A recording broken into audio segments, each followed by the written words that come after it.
welcome back to a new channel, Conspiracy Coroner, a offshoot of our regular channel, Comedy Coroner. This is a little different. This is where we perform deep dive autopsies on the darkest theories in the cultural crypt. Today, we're cutting deep into the heart of the machine because we believe that most potent conspiracies aren't born in smoke-filled back room. They're projected right onto the silver screen. We're here to dissect occult Hollywood and expose its architects of control. And to do that, we're putting a fresh toe tag on the most wicked man of the 20th century, Aleister Crowley. Now, the true nature of Aleister Crowley, the self-proclaimed beast 666, is the subject of profound conspiracies, suggesting he was far more than just a mere occultist. The first theory claims that he was a powerful deep state agent, using his reputation as the wickedest man alive as a cover while serving as a spy for British intelligence, allegedly advising Winston Churchill during World War II, an unseen hand whose influence is still felt through high-level political families, a la Barbara Bush paternity theory we're going to discuss. Secondly, his dark influence is linked to modern technology and UFOs through his disciple,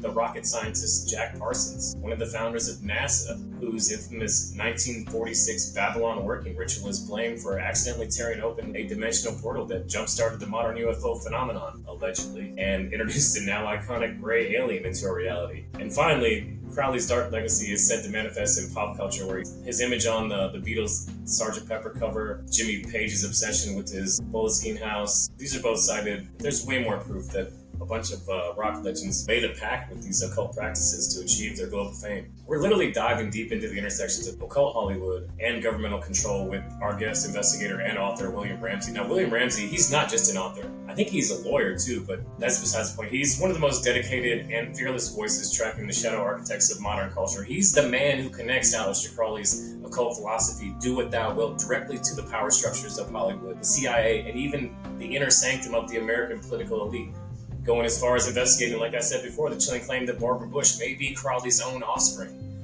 So, as an author, his investigative catalog includes pivotal works like The Prophet of Evil, Aleister Crowley, 9/11, A New World Order, Abomination, Devil Worship and Deception in the West Memphis Three Murders, Children of the Beast, Aleister Crowley's Shadow over Humanity, and Global Death Cult, The Order of Nine Eagles, Adam Waffen, and The Slaughter of the Innocents. He's also translated his research into 5 major documentaries, including Occult Hollywood Volume 1 and 2, Prophet of Evil, Smiley Face Killers, and Children of the Beast. He also worked as a producer on the Ed Opperman Report for 3 years too, so this dude brings a seasoned investigative eye. From the program killers of cinema like Manchurian Candidate or Parallax View, which he's broken down in multiple interviews that I've heard, insane insight into these movies. He literally shows how the media operates as a sophisticated tool for mass psychological control. So look, prepare yourself for the deep end, because we're about to pull the curtain back on the global death cult. William Ramsey, thank you for accepting the invitation, and everybody enjoy. Hell yeah. Thanks for having me. Great to be here. Yeah, anytime. We're all big fans, man. Big fans. Great. Thanks. Now, thanks for the nice introduction. Oh, no problem. It's my pleasure, man. So, first thing I want to cover is Crowley effect and occult symbolism. So that's one of your central theses in your books, your research is this Crowley effect.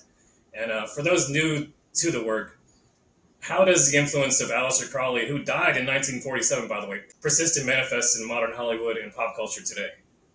It's a great question. How does somebody who is before modern media still reverberating through time? And I think it's just because he really wanted to change the world. He grew up in what he considered to be a very rigid Christian family, and he rebelled against it and wanted to really create his own kind of culture and religion. He did in this Thelema religion that he had, and he devised it to really change the culture. He had kind of an aeonic view, much like the Order of Nine Angles that you kind of alluded to, and Hitler.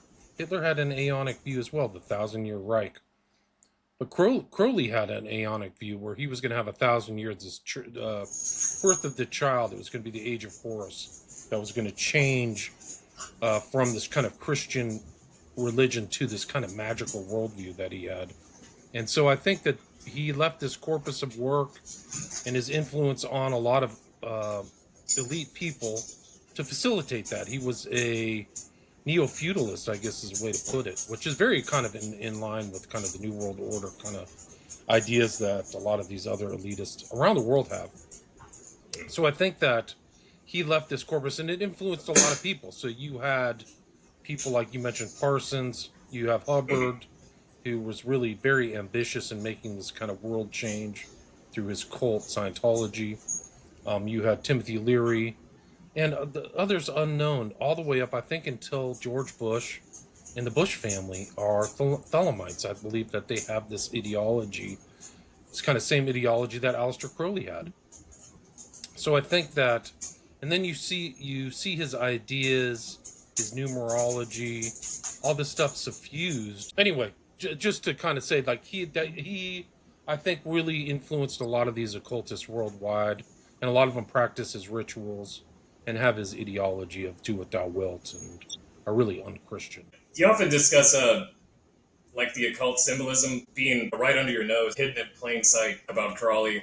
Can you give us a couple examples of common Hollywood symbol, perhaps a high-profile musician, actor that? Well, yeah, it's just like you mentioned. You mentioned Jimmy Page, so Led Zeppelin was heavily influenced by that, but also Ozzy Osbourne, who passed away, had a song, Mr. Crowley.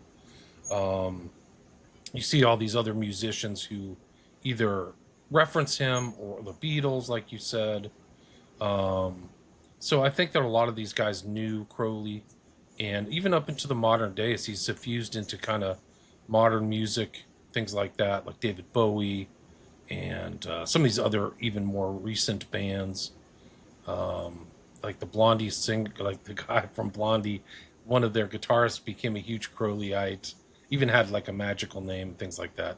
So these, it goes all the way up. There's even like there's a guy named Ab-Soul who has "Do What Thou Wilt" tattooed on his back. He's African American, but he kind of adopted a lot of Crowley's ideas, kind of in a strange way, because Crowley himself was a pretty avid, ferocious racist. So, Yeah, but that's wild. yeah, yeah. So it goes all the way up, and the culture of Hollywood. The more that I've heard about it, has this kind of like celebrity. So every man and woman is a star is a quotation from kind of Crowley's kind of book, the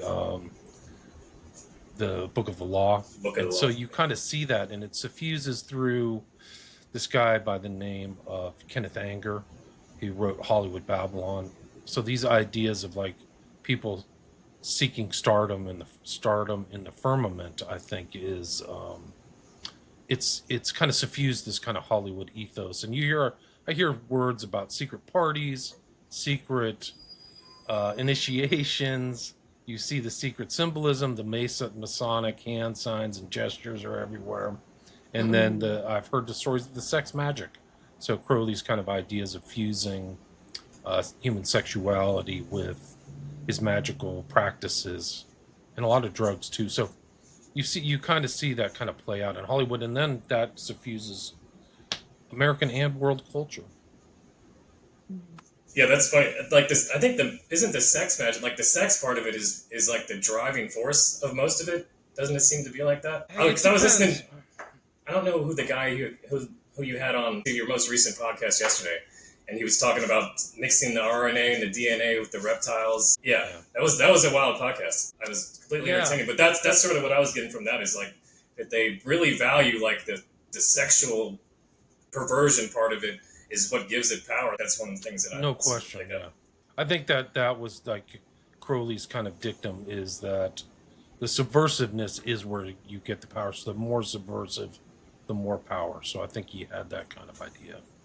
But you see it all the way play out. I mean, Johnny Depp is like a number one celebrity in all these films. He always plays an occultist or something like that. He's always making hand signs, strange references. But here you have a guy who is associated. One of his close friends is Damien Eccles, a guy who really loves Aleister Crowley and posts about Crowley all the time.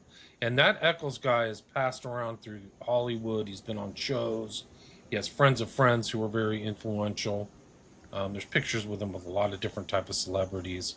So people who think that maybe these occultists are kind of a dead letter or something from the past, like Crowley, are sadly mistaken, because they're if you're paying attention, Eccles is close to Marilyn Manson, and who's close to the Church of Satan, which is adjacent to Crowley.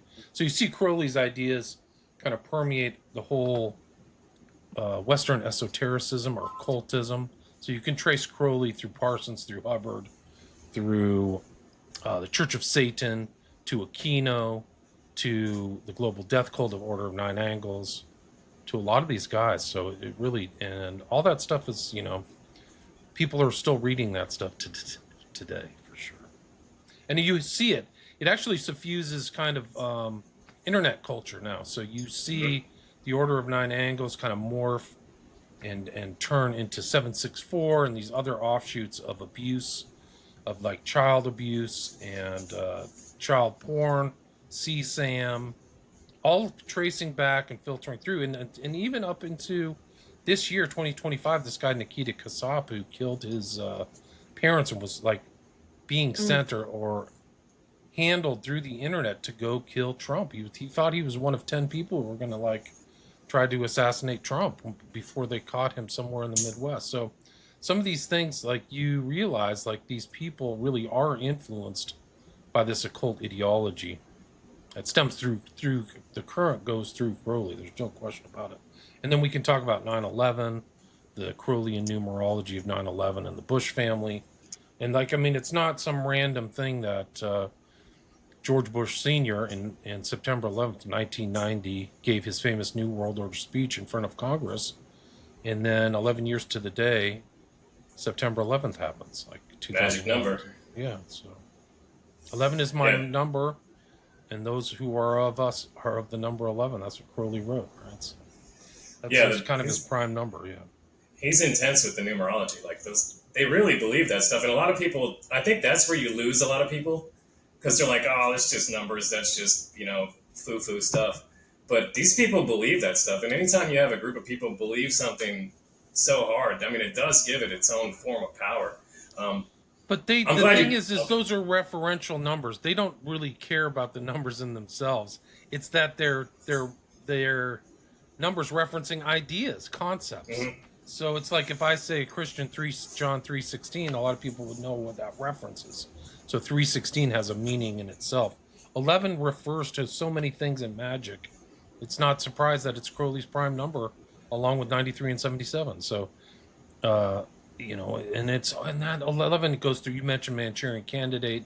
It's in Manchurian Candidate from Condon's book in 59. He understood all that stuff. I don't know how he did. I know he was in Hollywood for a couple decades before he wrote that book, but that movie is super influential. It's a really important film from 62, but it's there. It's in Harry Potter.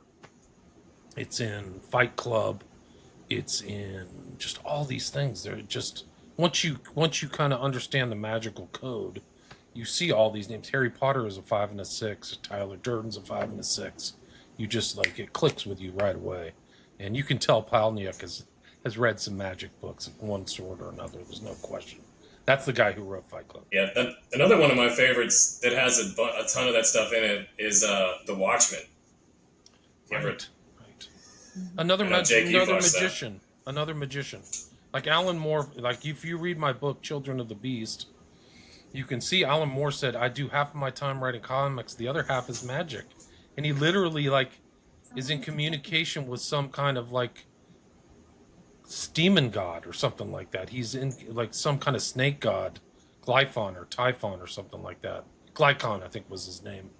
But, he put all these concepts, the smiley face, the 11s. He did From Hell, which was another Johnny Depp kind of movie about masonry and ritual murder. And actually in V for Vendetta, he actually has direct quotes of Crowley, do what thou wilt shall be the whole of the law. I know that's in the book, or the comic book, I should say. And then he has kind of references to things that Crowley wrote about, the triple V's and things like that. He, the protagonist of V for Vendetta quotes stuff that Crowley quotes. So you can see Moore has integrated this kind of thing into his writing. There's no question.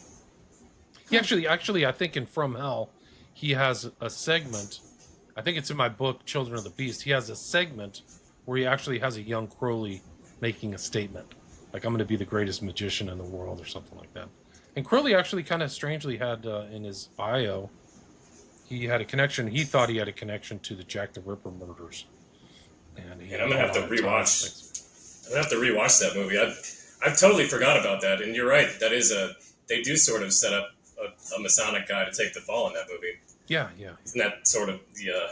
conspiracy that they're The laying out there? conspiracy is that the Masons did it, and they're very brutal crimes. Like the Jack the Ripper crimes are really intense, and it's not the first time people have killed random people to cover up the actual,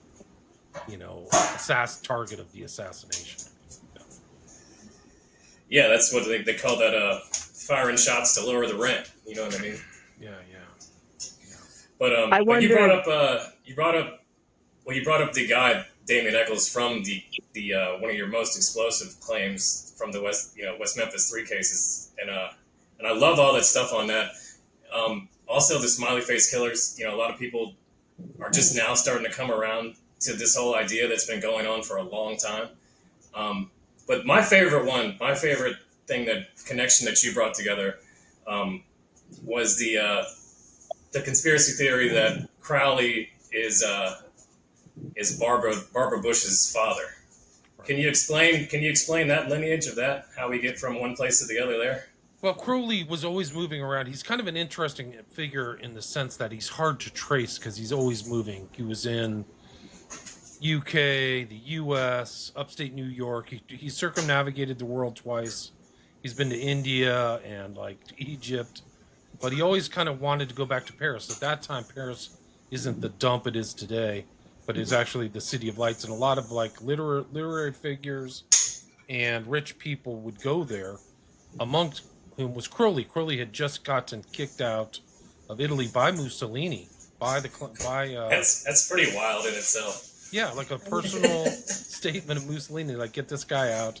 So he goes to Tunisia. He comes back to France, and he has a friend there that he kind of comes through, and his name is Harris. Harris was kind of at that time, a very scandalous writer, and who lived a kind of a debauched life for that time. Now seemed very tame, but at that time it was very scandalous. He had a wife, O'Hara, and Crowley knew them, but O'Hara, there was somebody who went there. I mean, this is all traced, this is all validated, is this woman, Pauline Pierce, who is the wife of another Pierce who was, I think, the head of a magazine at the time. But she was a young, beautiful woman, and a kind of perfect type of person Crowley would try to seduce or whatever. But at that time, Crowley was involved in a lot of sex magic is a simple way to put it. And she came back within about 9 months of being there. I think it was 1924. And it coincides with the time Crowley was there. She came back pregnant with a daughter she called Barbara. And she looks like Crowley. She literally has the same face, the big head. Mm-hmm. Crowley had kind of a big blockhead that he tried to disguise. He would wear scarves and stuff like that. But he had a big head for his body. Because I've seen pictures of him without his shirt on and stuff like that. I mean, Crowley was brilliant, really smart guy. But she comes back, and then, she has an arranged marriage when she's 14 or 15 with George Bush Sr. And then another occultist, from an occult family. There's just absolutely no question about it. Prescott Bush was also a member of Skull and Bones. So there's 3 generations of Skull and Bonesmen, from Prescott to George Bush Sr. to George Bush Jr. And it kind of ties in. It makes sense. You see the implementation and use of the number 11. George Bush is really one of the more sinister figures of the 20th century, involved in a lot of skullduggery and leading up to 9/11. So, and then 9/11, you have all the numerology, the dates, the New World Order elements, the occultism of the Twin Towers themselves, tied to the Rockefellers, another occult family. So it all kind of blends together. I think that the giveaway really is that she just looks like Crowley, the physiognomy. Yeah. So, but I don't have any proof. I would have to get a DNA test or something like that. But all the kind of sensibilities are really the same. She made weird statements like Crowley did. There was the infamous weather event of whatever, New Orleans. It had the hurricane or whatever, and she's like, "Oh yeah, these poor people, they'll be fine." They literally were fighting over themselves, and people were Yeah. drowning, and she's like, well, they'll just have to get by, you know, and that was really Let them reflecting eat cake Chloe's kind of thing. mentality of the slave shall serve and things like that. Yeah. Yeah. Yeah, for sure.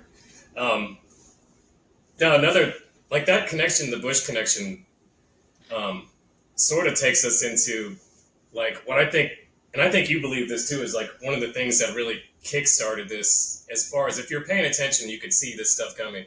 But like the MK Ultra stuff, the '60s were super pivotal in that, and it was just like they accelerated the social engineering. How does MK Ultra intersect with the entertainment industry in this period, like through the movie MK Ultra? I mean, the movie Parallax View and Manchurian Candidate.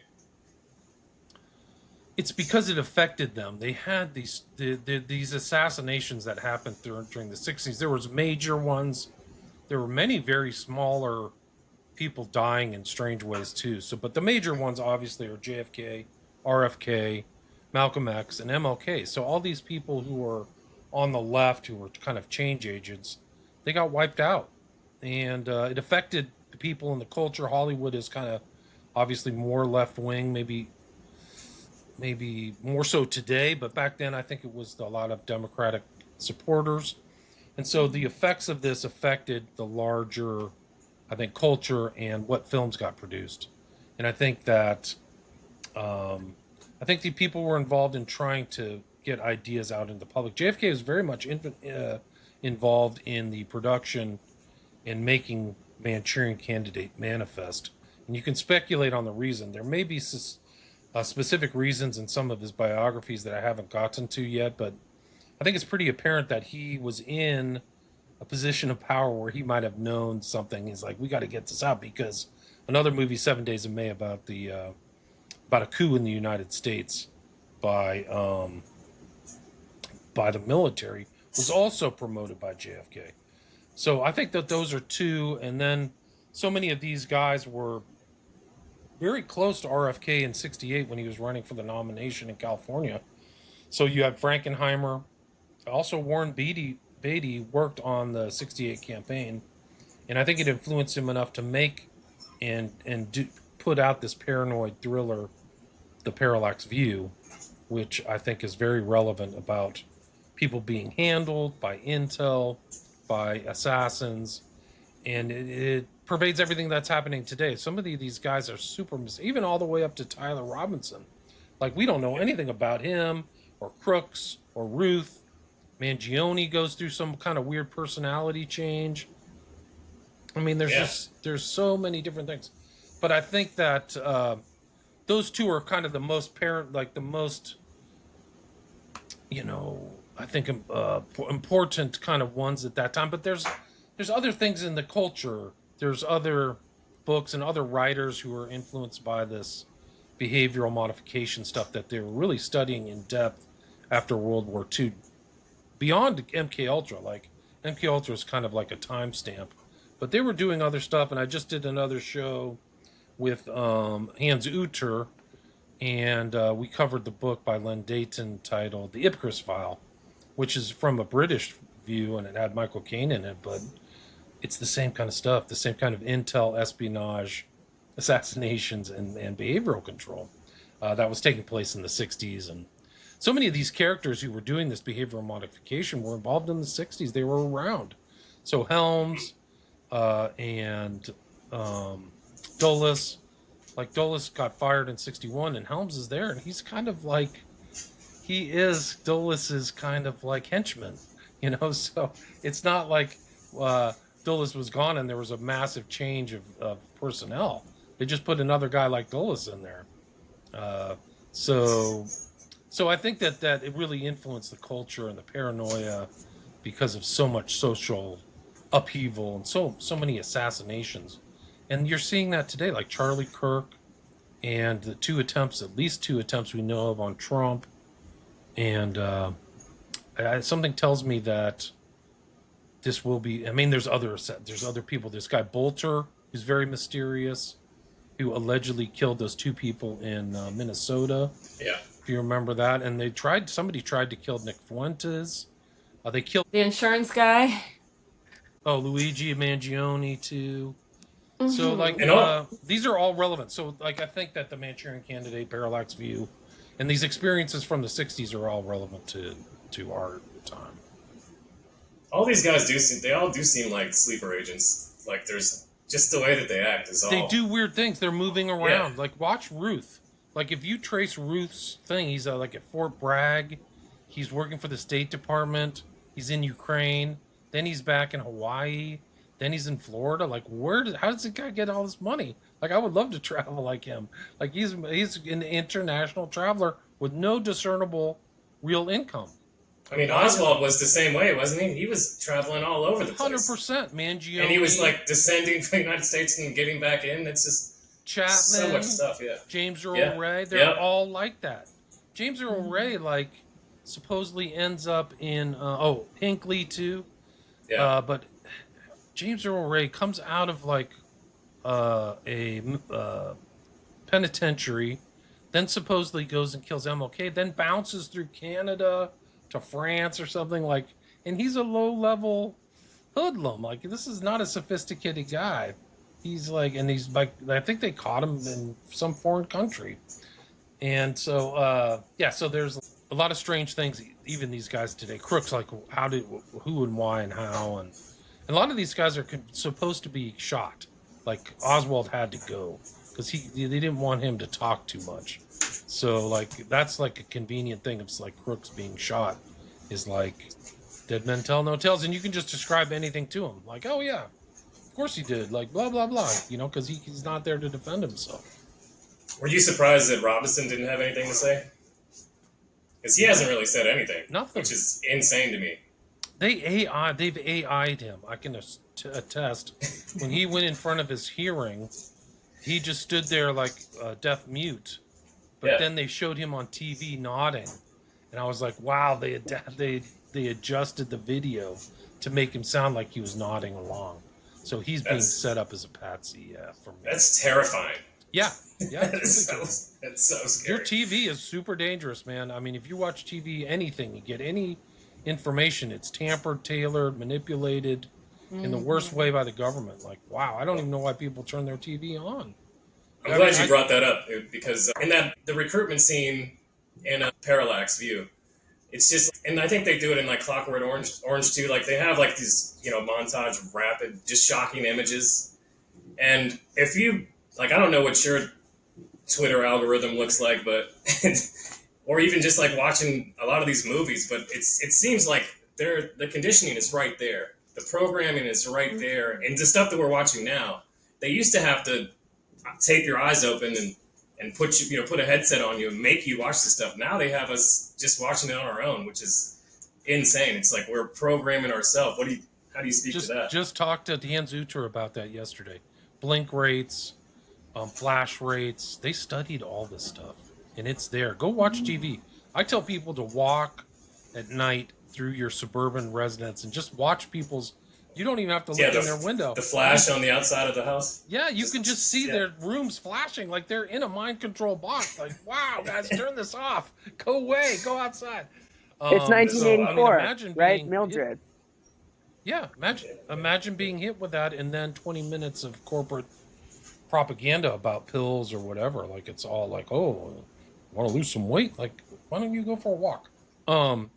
So I think that they studied all that. They know all this stuff. It's really understanding behavioral psychology at a broad level and specifics. I think is crucial for your own sovereignty and autonomy. Because then, when you know it, you're like, this guy's trying to put me together, right? He's lying to me here.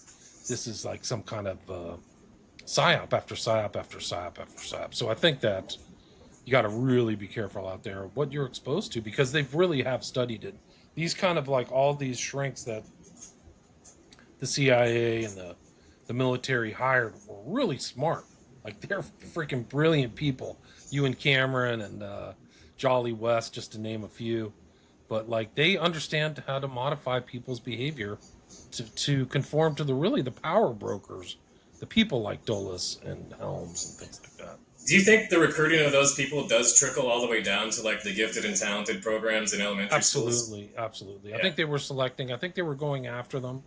So I think that that's really the truth. I think there were different programs and people were talent spotted. I think that the intel agencies and even the FBI, like there's components within the FBI. It's not just a law enforcement agency, I think. They're also, I mean, if you're giving out $500 million a year to informants, you're accruing tons of information. So it's not just about law enforcement. Like, I want to find a crime and put you in jail.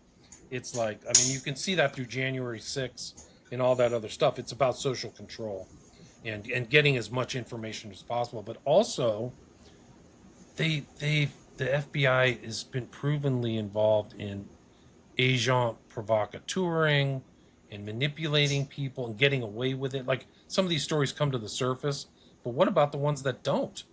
Yeah. Like, one that comes to mind is this one other assassin.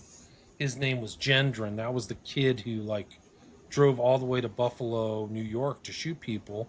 And he had an FBI, he said he had an FBI handler, and that disappeared as faster than your head could spin, you know? Yeah. Like, that first report came out, and then it's like, that's gone. So you don't know who's getting paid from the government to manipulate people online, and and there's probably one of the things that people have this assumption, which is false, is that they think they have all the information. So a lot of the stuff is classified, and we'll never get that information. So you can only kind of get little things. That's how your tax dollars at work. But some of the stuff we'll just never know the background or the handlers, and that's why I think that looking at the Manchurian Candidate, Condon was so knowledgeable, because it wasn't just about the assassin who was played in there by Lawrence Harvey, who plays Raymond Shaw. It's that he's being handled all the way. Mm-hmm. They knew everything about him. They brought him to Manchuria, gave him the programming, and they knew that he was going to get the Medal of Honor, and all the way through. So it's like Oswald being handled probably from the late 50s all the way up until 63. Somebody's watching over Oswald constantly. Multiple people, too. Yeah, that's the other thing. It's not just one handler. So there might be one main handler that has more power than the other ones, but it seems like there's a handoff. You got to have someone with him at all times. Oswald is getting handed off like in the strangest ways. There's a known CIA guy who is like the head of the office in Dallas. I can't remember his name. But then Demorenschild, and then it's Ruth Payne. There's two Ruth Paynes. Ruth Forbes Payne. But her son married the other Ruth Payne. The son is like a son of like a like these people are all spooked up. They're all glowies or whatever you want to call it in the modern parlance. But so it's like it's crazy that there's so many of these like manipulative people are getting manipulated, and you don't know how bad it is. Like I really do think, like you talked about the STEM, that's how this kind of sidetrack got started. But I think that they look for, just like I did the show on Narut, right? I did the show on this guy who was another military doctor, worked in Naples, 1970s. This is when a lot of the stuff was coming to the surface. And they literally got criminals out of jail and tried to turn them into assassins. And the way they did it is just like you said, they put something on their head and they made them watch snuff films to the point where they just had no physiological response. So like you'd watch a snuff film today and be like, and your heart rate would go up and you start sweating. And they got these guys to just watch people getting carved up and not have a response. And that's how they knew that they had acclimated them to it, Like, it's super dark. Like, they really did that. That's what Narut said. Then he walked it back and he got in trouble, I think. He had to go stand tall before the man. I think he was literally had to go talk to like one of the big wigs at NATO and retract everything. Like, what are you doing? And then he dropped off like the face of the earth. Like, you never heard from Narut again in his whole life. Yeah, NATO. That's a whole nother. But people watch, like you mentioned, Clockwork Orange. It's another one. It's all about behavioral modification, right? Mm-hmm. They take a criminal and try to turn him into a good boy, and that stuff really did happen. Like they literally put helmets on people's heads, and I know that because I studied Kaczynski, and when he was 16, that's what they did to him. They like. Well, it seems like they went both ways. Like they took criminals and tried to put them back in society, but they also took super smart people and fried their brains. Also, like Kaczynski, you bring up. They went after women too. They were some kind of fig. They wanted to turn these women into Stepford wives, and they seems like they were trying to do that. Like it was some kind of like weird Hugh Hefner sexist thing or something like that, because they did that in McGill. They went after like the sons and daughters of the wealthy, which is weird. Like you would think they would go after people who may not be as smart or couldn't put up a defense, but they, like, according to this one woman I talked to, Elizabeth Nixon, they went after her mom. Like she was like heirs of Molson Beer Brewing and all this stuff. Like really, really dark stuff that was all kept secret for decades. Yeah, it might be easier to brainwash someone like that hasn't been conditioned to, doesn't have any street smarts, doesn't know that people are evil types. That there is bad, or that might be a reason why they actually recruit those kind of people. They don't even know what's happening to them, because a lot of them went in for these treatments. They're drugged, and then they're like they don't remember. So like they think they're going into the hospital to go get like healed or something, and they're like, nope, we're not healing. We're gonna give you some drugs and some electroshock therapy and send you back home and then study you while you're at home. Like that's how creepy it was. So they're not just being studied in a hospital. They're studied when they're walking around their daily life to see if the programming or modifications really worked on these personalities. This woman's mom was under the care or under the watchful eye of Ewan Cameron for 17 years. Wow. Imagine that. Like he's like keeping notes in his buddies. Mrs. Nixon is now. I mean, that's the same time that you spend raising a child. You know what I mean? That's like imagine his notes. I bet they burned them, or they're all at the CIA or something like that. But imagine this guy's. I mean, you wonder. These people are so sick that there has to be somebody that has everything. I sort of feel like that. You know what I mean? You can bet on everything that comes out of the CIA is a deliberate lie. So like they lie with such consistency that you can just almost believe the opposite of it. So when they say, "Oh, we just burned all the records," well, they burned some of them, but there's probably some storage facility somewhere at the CIA with it. They know that they can bamboozle Congress and the public. Like they've done it for decades. Like why would they ever tell the truth? It's so no. I mean, at this point, being naive. Yeah. At this point, you don't have to, because you just put out wild stories, and there's just so much of this. Hey, we don't trust anything anymore. Idealism. I see it everywhere. That you just like, oh, okay, well, I'm just gonna take this and be distracted from this because this is a crazy story, and not look at what they're really doing. They've mastered. They're doing it, Charlie Kirk. You can see the dis and misinformation after September 10th. There's all kinds. I mean, it's as important as the assassination itself is watching the collusion and coordination and fake stories and manipulations and real. I mean, it's not even, some of it's so obvious, but like it's important to see it because it's part of the playbook, right? Is to insert people in there and then lie. Like I saw this one guy, I'm not going to name his name, but he kept putting out this thing. He did it over and over, almost like a mind control mantra, but he kept posting, I saw a leftist shoot Charlie Kirk in the neck. He didn't really see him, right? He just saw the video or something, but he's planting that seed in people's brains over and over. And the guy has like 500,000 Twitter followers, right? And I'm like, I know what you're doing. Like, how can you not get caught? And it's multiple people are doing it. So like blaming the leftist was like, it's basically JFK over again, right? Oswald is supposedly a communist, sympathizer. Let's blame the left and, make. What do you think the end game is for all this stuff? Like the power. If like how, you know what I mean? If we're watching the internet, like Twitter and Hollywood, if those are delivery systems, and then obviously the mind control, MK Ultra stuff, that's the playbook that we're talking about. What do you think that it's all about power. The ultimate goal is here. Assassins, JFK wants to stop Vietnam. He doesn't want the war. Charlie Kirk is coming around going, what the heck is going on in Gaza? And why are we in this almost nuclear war with Russia? And there's huge money flows taking place. Like there's billions of dollars. So it's not like, and the same thing happened in Vietnam. There's billions and billions of dollars being spent on helicopters, armaments, and a lot of these politicians put them, I mean, you can see it right now. They put their money in those stocks or put people in position of power, so they're going to benefit off of that. How is that still legal anyways? But yeah, but I mean, you know, Johnson, when he died, he had like a personal fortune of like $150 million. Like, how did that happen? You're supposed to only be making $200,000 a year. You've never sold any books.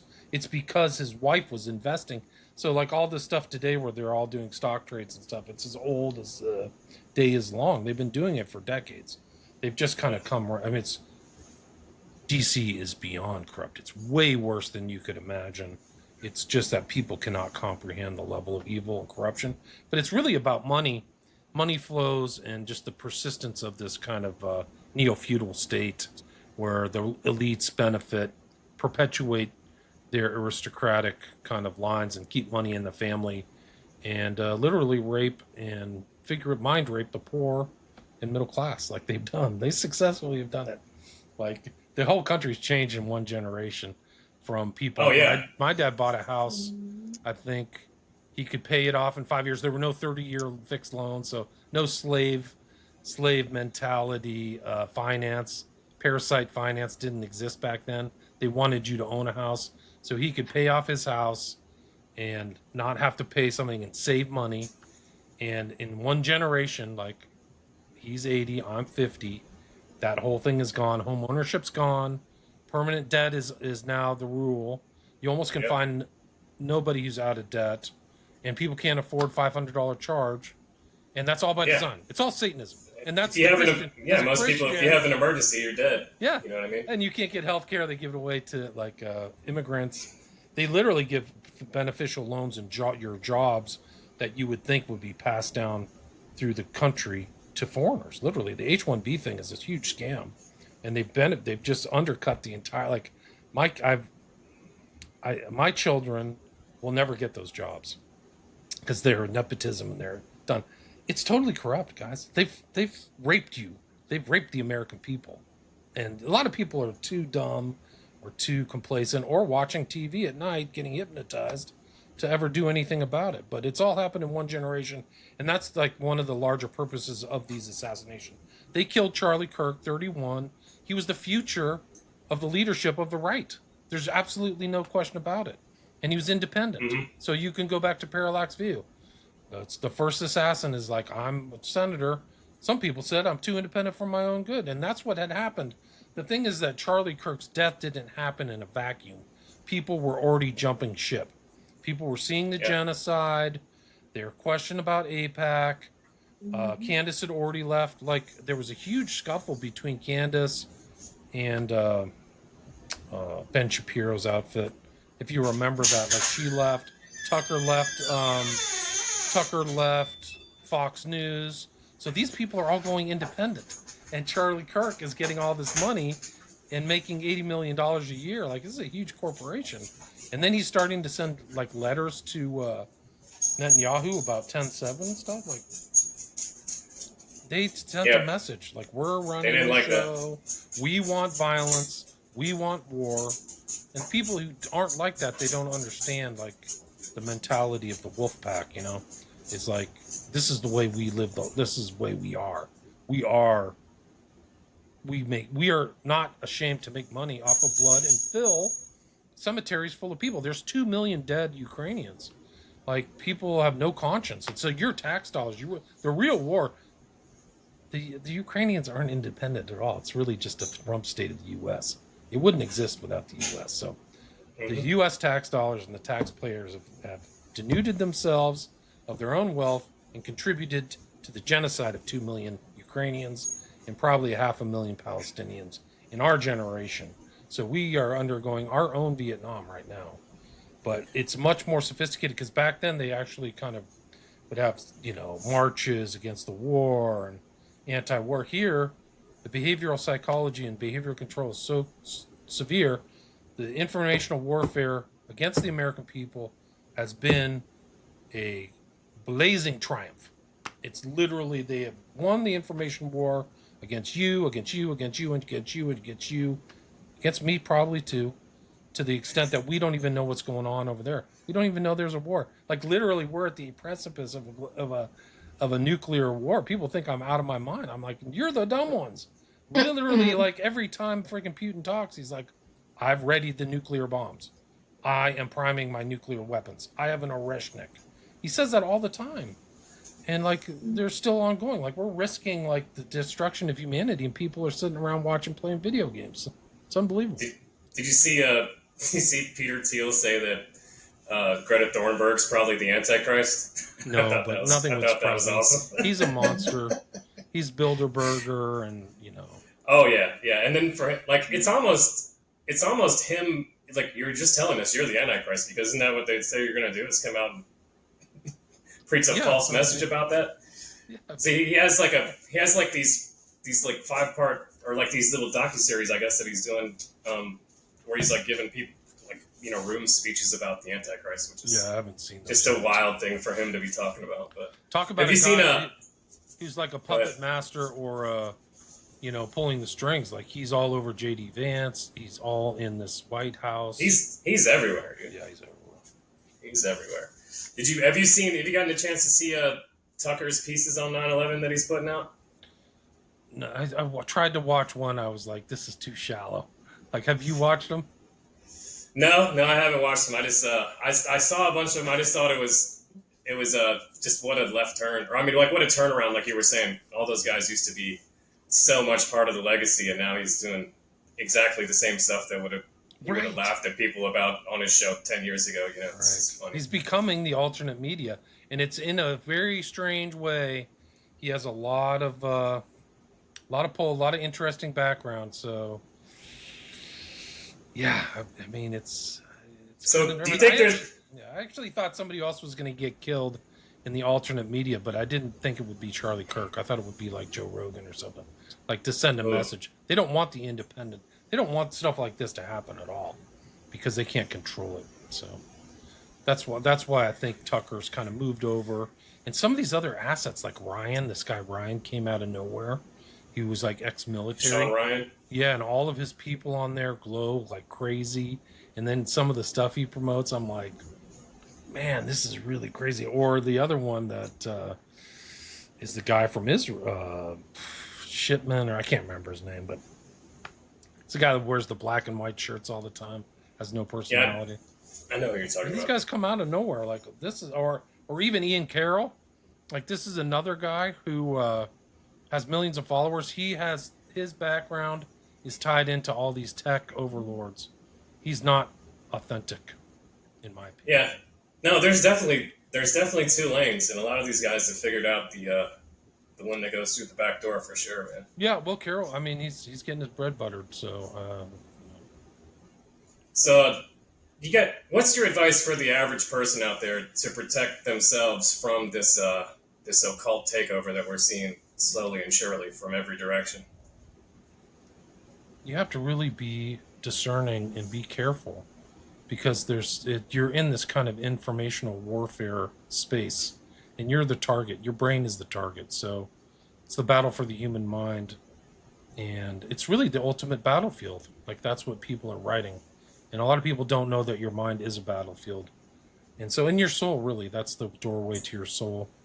So I think that in a lot of ways, like the Christian religion, the Gospels, the teaching of Christ are a panacea, or something, a different worldview than what they're giving you. And in some ways, that worldview opts you out of the beast system, so to speak, the symbolic beast system. So I think that if you know, like, when I say informational warfare against the American people to perpetuate this war, this useless, stupid war in Ukraine, I really mean it. Like, they've won. That was part of the thing, is to propagandize people to think that some border 7,000 miles away is meaningful. It doesn't mean anything. You're losing your whole country. You're losing your future. You're a slave. I mean, most Americans are slaves. To ask the average person, they're just treading water. They can't pay for stuff. They can't afford stuff. You're a slave. And so accept that. That's a good truth. And then make the changes necessary. You can't really be a passive consumer of information. You have to actively seek it out, have to actively read and do your research. Stop watching the flashing idiot box. It really is an idiot box, and so make selections that edify you. So I think that there's a lot of things that people can do. They don't have to be, like I said, passive. They can be proactive in their own understanding. The other thing is, like, it almost inoculates you, because now I see these psyops, I just laugh them off. Like, this is a joke.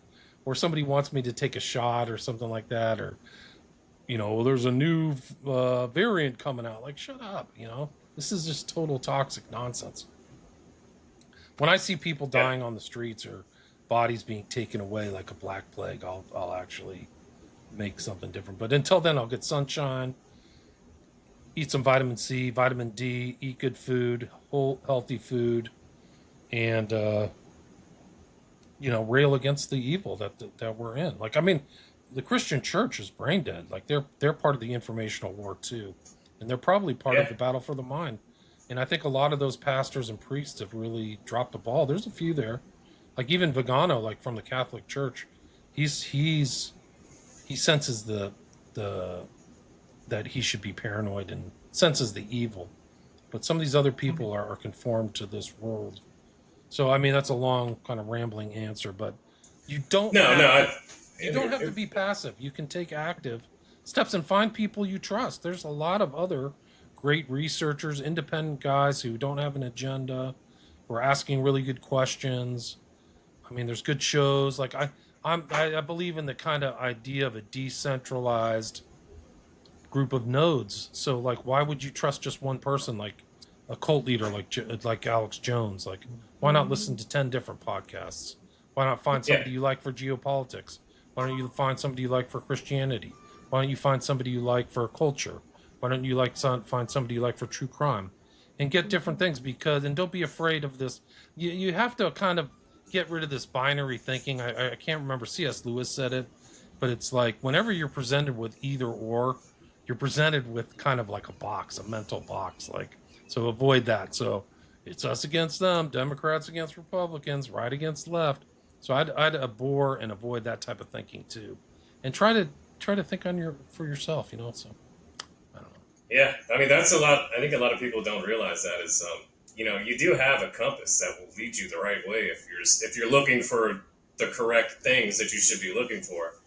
You know what I mean? It's like a natural northern light that you know what I mean? If you get rid of all this extra stuff and just take it down to, the bare bones of everything, it's pretty easy to suss out what's good and what's bad, So I think really what's bad, like it's grown up over time into an edifice, that the financial system's bad, the culture's bad, the food's bad, the open borders is terrible.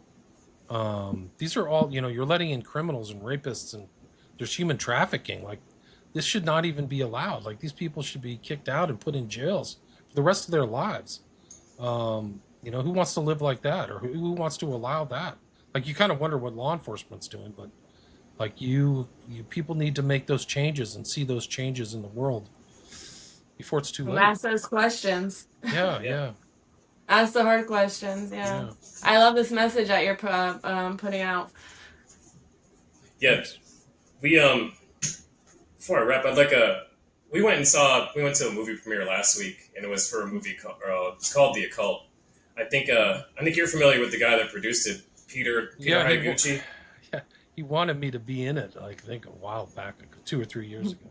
He said it took him about 7 years to make that movie altogether. Wow. So it's pretty good. Oh, we enjoyed it. We went down to Naples and watched it, and I thought it was great, especially knowing that it's not a big Hollywood budgeted film. You know what I mean?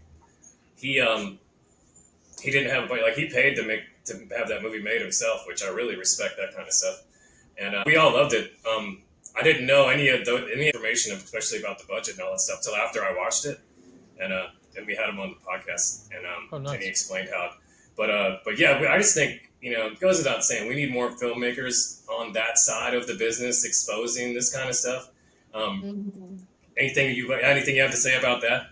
It's back to that same thing I was saying. Like, pick your places, pick your culture, and support that culture. So support people like Hayaguchi or the Occult or these other people that aren't some mass-produced, entertainment or infotainment or things like that. So make the changes you want to see change in the world, and it'll change the entire economy. It'll change the entire culture for the better. So, I'm glad he made it. I haven't seen it yet, but I'll try to. Yeah, it was actually awesome. We enjoyed it. I think he's doing he said he's got it planned in Minnesota. He's going to do another premiere in LA, and he's got it planned down here in South Florida. But I'll put some stuff in the comments about where you can go find it. So he's got 5 last thing I have before we wrap up, it's unrelated. Yeah, there you go. Jacob knows. But I have a 5-part series coming out that I started out just trying to do 1-hour video and ended up just entrenched in this thing for weeks now. And it sort of reads like a True Detective type syndicate, you know what I mean, that's been running this west coast of Florida for years. And I'm sure you've heard of Meyer Lansky, but you ever heard of Nathan Benderson? No, it doesn't come to mind. No. All Who's right, Nathan well, Benderson? He's a developer around here.